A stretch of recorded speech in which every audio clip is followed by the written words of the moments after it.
2023 का ये चुनाव है। दोनों चुनावों में जो बात नहीं थी वो इस चुनाव में है। और वो बात ये है कि आप ये चुनाव हार गए हो। सब बोल रहे थे कि इलेक्शन रिजल्ट्स चौंकाने वाले होंगे, लेकिन इन नेताओं ने जीत कर नहीं, हार कर चौंका दिया। और आयरनी तो यह है कि जिन दिग्गजों पर सरकार बनने व बिगड़ने की साख थी, उन्हीं ने ही वक्त बदल दिया, जज्बात बदल दिए, मतलब कहां से एंड करें, कहां से स्टार्ट करें, लिस्ट बहुत लंबी है।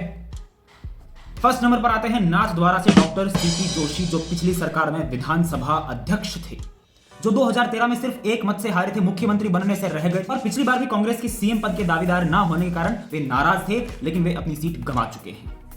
केकड़ी से डॉक्टर रघु शर्मा, जो कोरोना काल में स्वास्थ्य मंत्री के रूप में उन्होंने पहचान बनाई थी, वे भी हार गए हैं अपनी सीट से। तो मैं अभी जिन नेताओं के नाम लेने जा रहा हूं वे मेरे विनिंग लिस्ट में थे। सिर्फ उन्हीं ने ही, जो नेता कांग्रेस के मंत्रिमंडल में बैठते थे, उन्होंने ही कांग्रेस को हरा दिया है। एक तरह से देखा जाए तो मुख्यमंत्री के बाद मंत्रिमंडल ही एक सरकार का चेहरा होता है, लेकिन कांग्रेस के 17 मंत्री हार गए हैं। इसका अर्थ यह है कि इस बार जनता ने जिसे हटाया है उसे बताया है और जिसे लाए हैं उसे चेताया है। लेकिन चौंकाने वाले लोगों में सिर्फ कांग्रेस नहीं है, बीजेपी भी शामिल है। कांग्रेस के ट्विटर हैंडल में इस फोटो को लेकर बहुत मजाक बनाया गया था, सतीश पुनिया और राजेंद्र राठौड़ के मुख्यमंत्री सपने को लेकर, और बिल्कुल ये दोनों अपनी ही सीट नहीं बचा पाए। और एक सेकंड, इस फोटो पर अशोक गहलोत और सचिन पायलट का नाम भी लिखा जा सकता है, क्योंकि मुख्यमंत्री बनने का सपना तो उनका भी। भाजपा के दिग्गज नेता सतीश पुनिया अपनी सीट पर हार गए हैं, आमेर सीट से। और राजेंद्र राठौड़, जो भाजपा के सीएम कैंडिडेट भी हो सकते थे, उन्होंने भी अपनी सीट गंवा दी है। लेकिन एक बात समझ में नहीं आई, वसुंधरा राजे झालरापाटन से लड़े, सभी दिग्गज अपनी अपनी सीट से लड़े। राजेंद्र राठौड़ की परंपरागत सीट चूरू थी, तो उनकी सीट चेंज क्यों हुई, ये बहुत ही पेचीदा सवाल है। बट एनीवेज, तीसरी चौंकाने वाली सीट है ओसिया। जी हां, अपने आप को शेरनी कहने वाली दिव्या महिपाल मदेरणा अपनी सीट अपने गढ़ ओसिया से हार चुकी है। अब उन्हें कोई डिबेटिंग क्लब ज्वाइन कर लेना चाहिए क्योंकि उनकी जो ये स्पीच शैली है, ये विधानसभा में अच्छी लग सकती है, लोकसभा में अच्छी लग सकती है, भारतीय छात्र संसद में अच्छी लग सकती है, जहां पर ये चीफ गेस्ट बनी थी। लेकिन यदि आप लोगों के सामने आते हो तो ये स्पीच शैली पब्लिक को अपील नहीं करती है। बट एनीवेज, पोखरण विधानसभा से मेरे मित्र ने फेसबुक पर ये तस्वीर अपलोड की कि शेरनी मायूस है, और ये बिल्कुल रिलेटेबल भी है।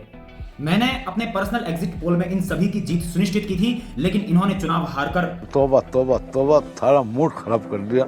यदि आप शिक्षक वर्ग से हैं और आप शाला दर्पण पोर्टल का इस्तेमाल करते हैं, तो वहां पर फोटो आती होगी डॉक्टर बीडी कल्ला और जाहिदा खान।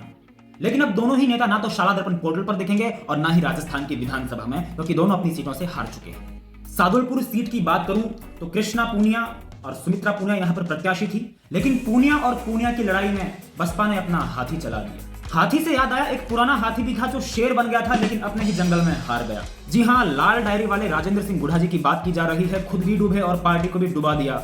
ऐसे ऐसे संगीन आरोप लगाए पार्टी के नेताओं पर और पार्टी की साख पर। मैं मतलब पूरी तरह से श्योर था कि शिवसेना की एंट्री राजस्थान में कुछ परिवर्तन करेगी, लेकिन कांग्रेस के जो प्रत्याशी हैं उनकी लोकप्रियता को सैल्यूट करना पड़ेगा। उन्होंने दो दिग्गज राजेंद्र सिंह गुढ़ा और शुभकरण चौधरी को शिकस्त दी। चौंकाने वाली अगली सीट में एक रॉयल सीट, जाट नेता महाराजा विश्वेंद्र सिंह अपनी सीट से हार गए हैं। पूर्व पर्यटन मंत्री थे, सचिन पायलट गुट के माने जाते थे। अब महाराजा सिर्फ महाराजा ही हैं, मंत्री नहीं। एक और सीट जिसके लिए मैं आश्वस्त था, वल्लभ नगर, क्योंकि वहां पर गजेंद्र सिंह शक्तावत के निधन के बाद उनकी पत्नी प्रीति शक्तावत को उपचुनावों में विजय मिली थी, तो मुझे लग रहा था कि सहानुभूति की ये जो कड़ी है ये रिपीट हो जाएगी। ऐसा कुछ भी नहीं हुआ। प्रीति गजेंद्र सिंह शक्तावत को अब संतोष करना पड़ेगा। मतलब कितनी ही सीटों पर बात कर ली जाए, ये सभी नेता मेरी विनिंग लिस्ट में थे, शाली मोहम्मद को छोड़कर, लेकिन इन सभी ने कांग्रेस का गणित बिगाड़ दिया। प्रमोद जैन भाया, प्रताप सिंह खाचरियावास, रामलाल जाट, प्रसादी लाल, उदय लाल आंजना, रमेश मीणा, भजन लाल जाटव, विश्वेंद्र सिंह, ममता भूपेश, शकुंतला रावत, गोविंद राम मेघवाल, बीडी कल्ला, राजेंद्र सिंह यादव, भंवर सिंह भाटी, सुखराम बिश्नोई, जाहिदा खान। अरे मुझे चक्कर आने लग गया अब। तो ये थी चौंकाने वाली लिस्ट। आगे की चर्चा अगले वीडियोस में करेंगे, तब तक के लिए bye bye, tata, good bye.